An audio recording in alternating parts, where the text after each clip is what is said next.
A lot of people are intimidated by the scientific argument against animal experiments. Virtually anyone can talk about ethics. We can show pictures, photographs, videos to the public and shock people because animal experiments are shocking. They are shockingly cruel.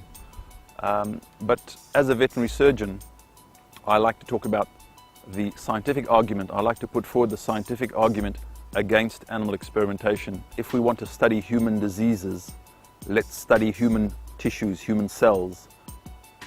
You will come up against the counter-argument that human cells do not represent the whole living organism. Well, that's true. But then the whole living rat does not represent the whole living cat, or the whole living dog, or the whole living human. So that's an answer to that argument. Animal testing is a horrible occurrence that happens worldwide. Over 17 to 22 million animals are used per year for testing in the US alone.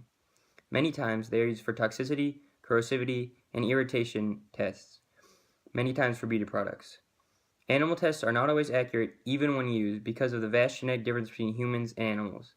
Alternative methods include test tube, computer models, and donated human tissue, which can be much more efficient and effective for treating the problem. I will now read you a story about a dog rescued from an animal testing facility. When she first met her rescuer, the emancipated dog crawled on her belly, longing for affection but too terrified to stand up. Not only is the number tattooed on her ear, she was sick with hookworms, tapeworms, and her teeth were rotted. Libby, as she would soon be named, was one of nearly 250 dogs and cats rescued last fall from Professional Laboratory and Research Services Incorporated. Pharmaceutical companies paid the laboratory to infest dogs and cats with worms, fleas, and ticks, and then force-feed them or smear their skin with toxic chemicals in tests for companion animal products. But despite all that she has been through, Libby has become a happy, playful girl in her new loving home. She wrestles and plays tug-of-war with her 2 adopted canine siblings, and she loves going out on walks and snuggling under the covers.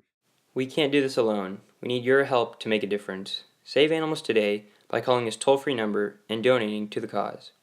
Think of all the poor animals. Libby was one of the lucky ones who was able to be saved from this cruel form of abuse. Thank you, and your contribution is greatly appreciated.